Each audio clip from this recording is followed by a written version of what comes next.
Bonjour chers amoureux de la vie, je suis aujourd'hui avec Sarah Pouette au sommet Demain c'est aujourd'hui. Alors elle a fait plusieurs conférences au sommet et moi je voulais un petit peu découvrir ton parcours et comment est-ce que tu en es arrivé à faire cette activité-là aujourd'hui, donc autour du jeûne, autour de la thérapie psychocorporelle.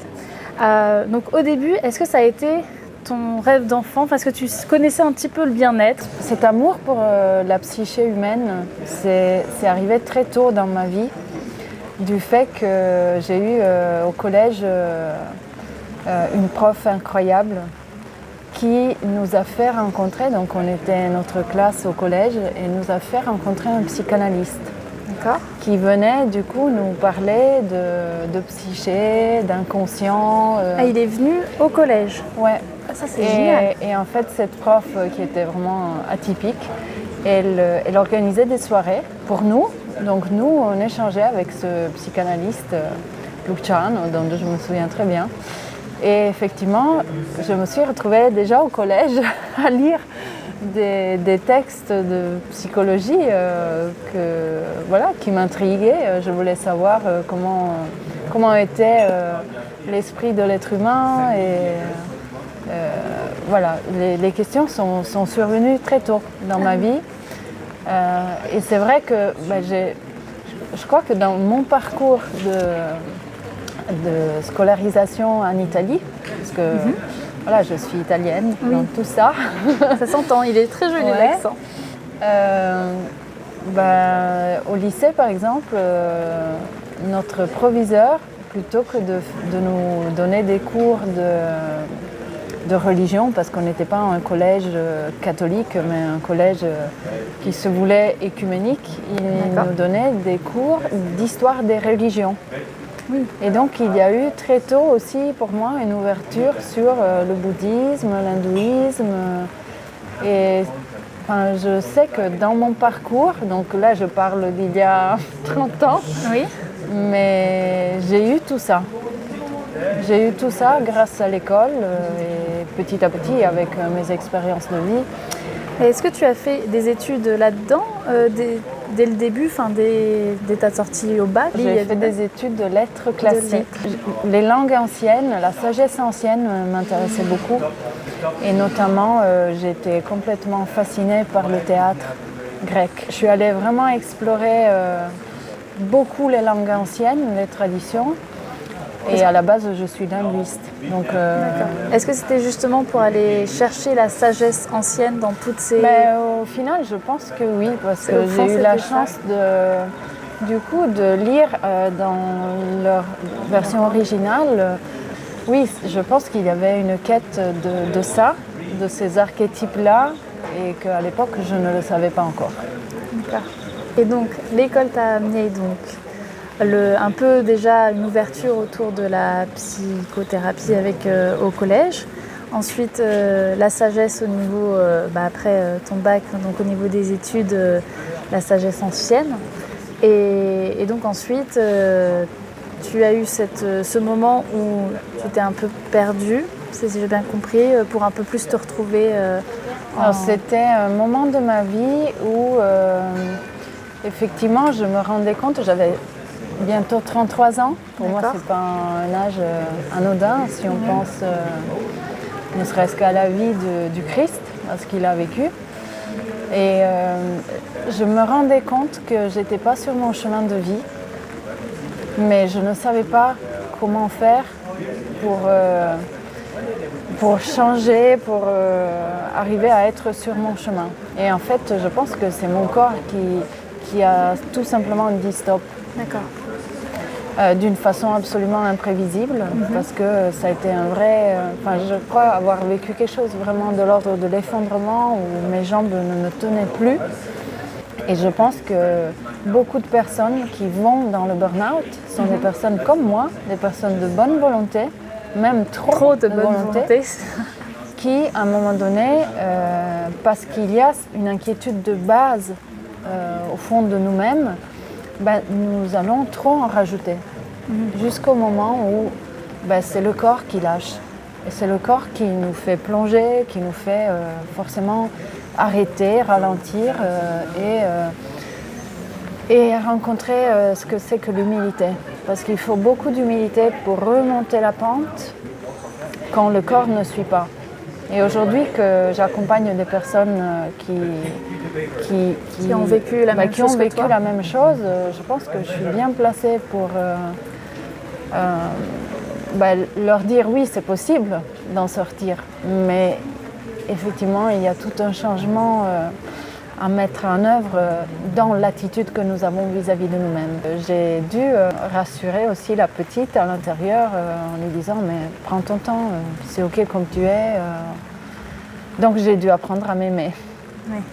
Ça c'est le travail de tout le monde, oui. J'ai l'impression, dans la vie. Je dirais avec beaucoup de sincérité que c'est pas un acquis. C'est pas un « aujourd'hui je m'aime et ce sera toujours comme ça ». Non, c'est toujours un point de travail sur lequel nous allons revenir. Et ça t'a donné envie donc de partir vers la thérapie psychocorporelle, c'est ça?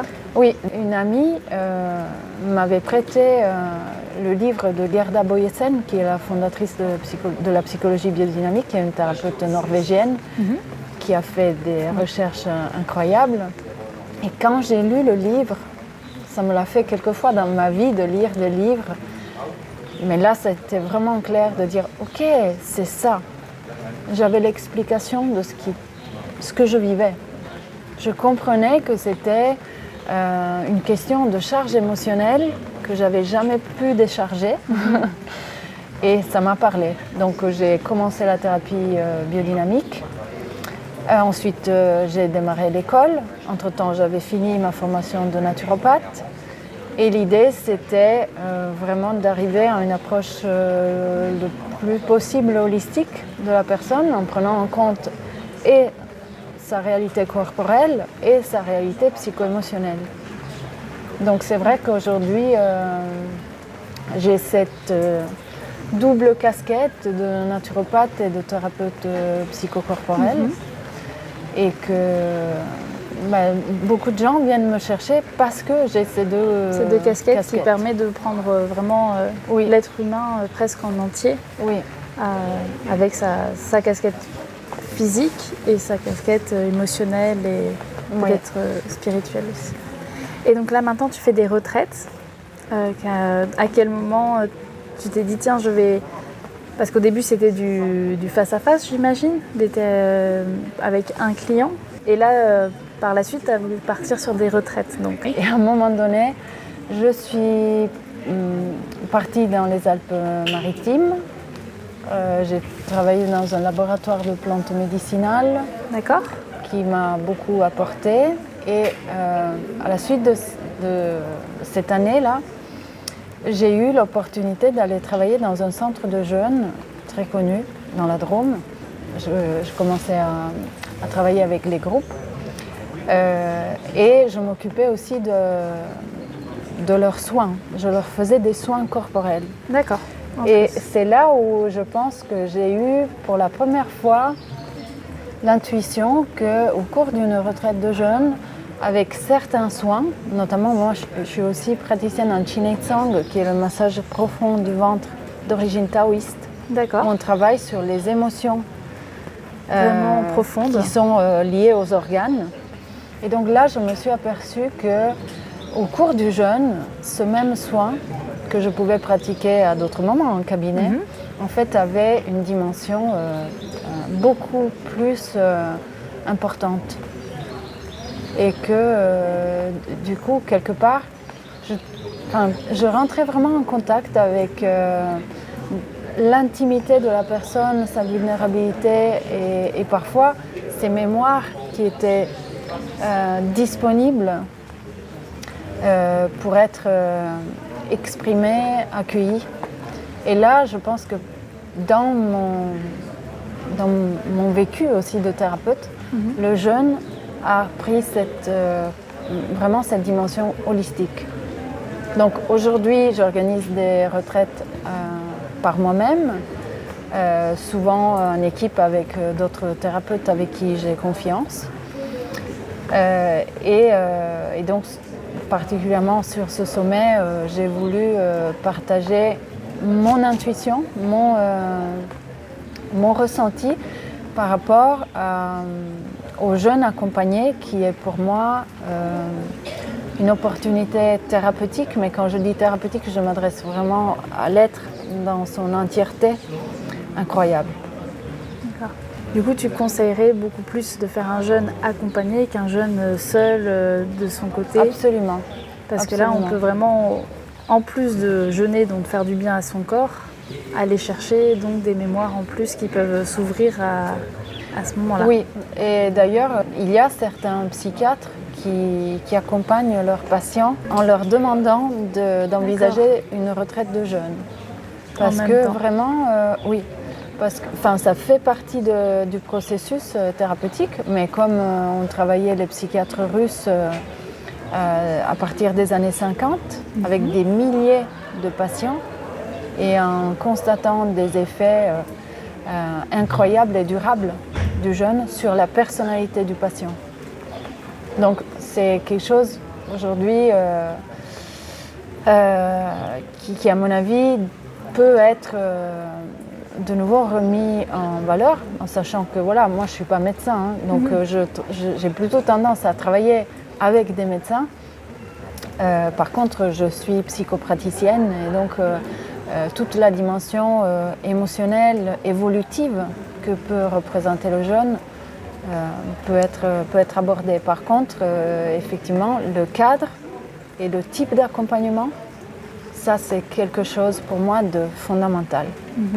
Parce que le jeûne nous expose dans notre vulnérabilité. C'est pas anodin de ne pas manger pendant une semaine.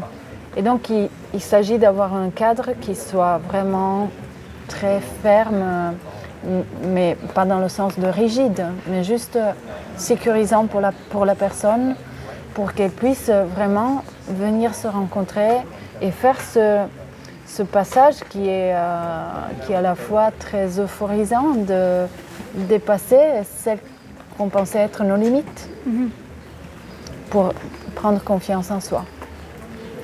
Ça me fait penser aussi aux pratiques de l'hormèse. Exactement. Le jeûne, l'apnée, le chaud, le froid sont vraiment des choses qui permettent de cadrer notre mental peut-être et de nous... Et en même temps de nous faire sortir, si c'est bien accompagné, ces pratiques-là, toutes ces pratiques-là, nous permettent de sortir de notre zone de confort et d'accroître notre capacité d'adaptation. Mais ce sont toutes des pratiques qui demandent beaucoup de préparation en amont. On ne les improvise pas et dans le meilleur des cas, on se fait accompagner. Ok. Merci beaucoup pour cette interview. Merci à toi. Merci à vous de nous avoir écoutés. Donc on était au sommet Demain c'est aujourd'hui avec Sarah Pouette et Madi.